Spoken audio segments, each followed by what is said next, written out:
Kita lanjutkan diskusi pemirsa. Tadi Mas Ciko ada yang terpotong. Boleh Mas respon bagaimana kemudian performa dari dua calon lainnya? Kalau saya tanya calon Anda pasti jawabannya bagus. Silakan.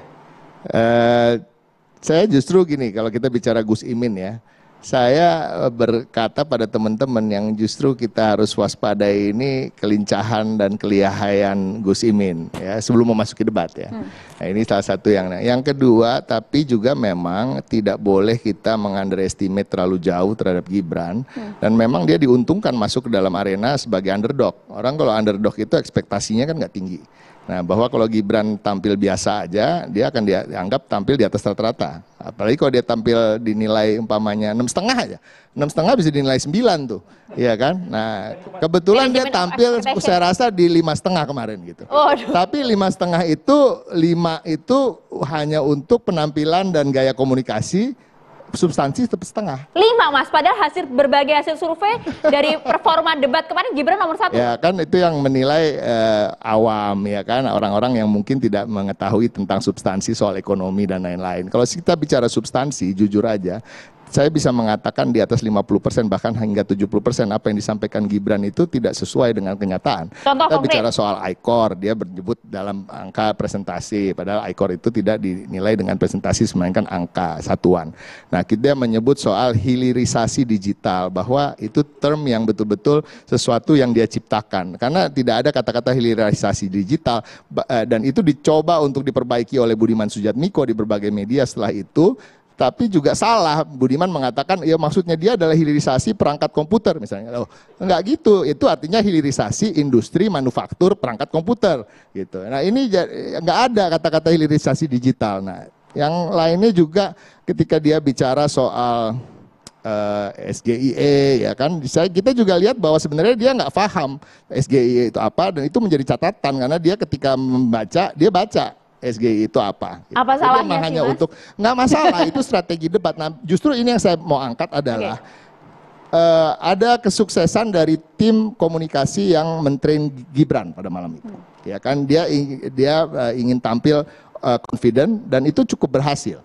Dia tampil confident walaupun kosong gitu. Nah, masalahnya adalah format debat itu menguntungkan dia.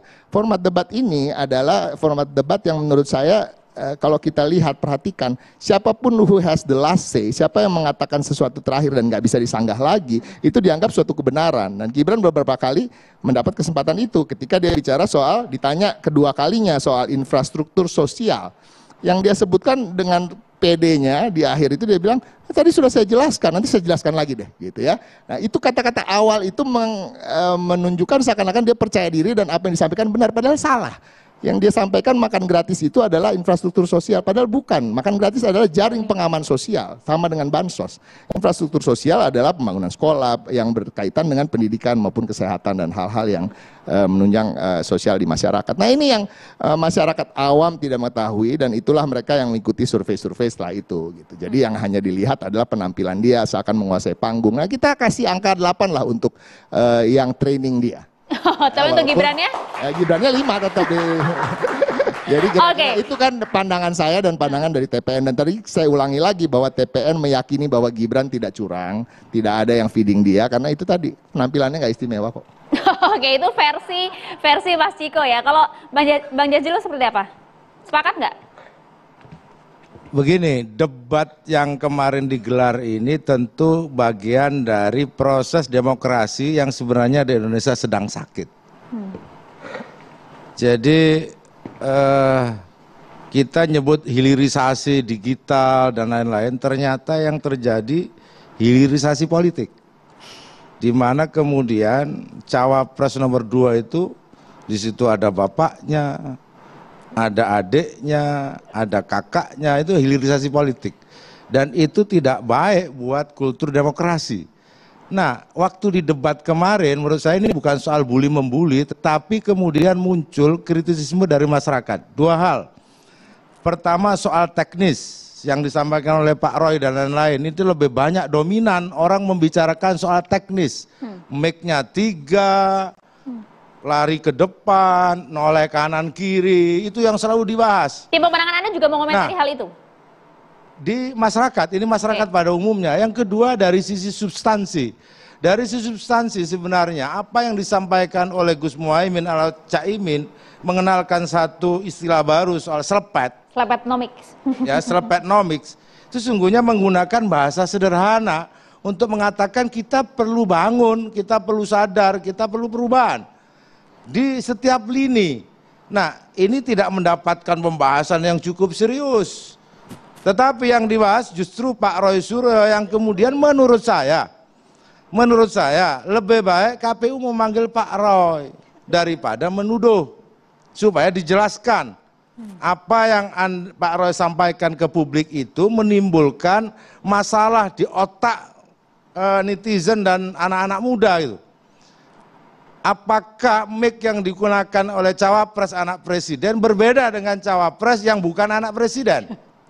Nah, kemudian muncul banyak tuduhan, termasuk kepada Pak Suryo, Pak Roy, yang disebut sebagai tukang fitnah dan lain-lain.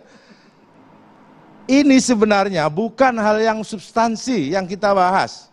Lebih baik kita membahas hal yang substansi. Apa itu hilirisasi misalkan? Apa yang disampaikan oleh Pak Muhaimin tentang perlunya misalkan 5 miliar tiap desa, perlunya perubahan, 100 orang kaya menguasai sama dengan setara dengan kekayaan 100 juta penduduk Indonesia. Itu semua ketimpangan yang nyata gitu. Tapi itu tidak menjadi fokus pembahasan memang. Karena apa? Karena di dalam debat itu mengandung cacat. Di antara yang ada, toh sekarang sedang proses KPU digugat terkait dengan kepesertaan Pak Gibran gitu kan.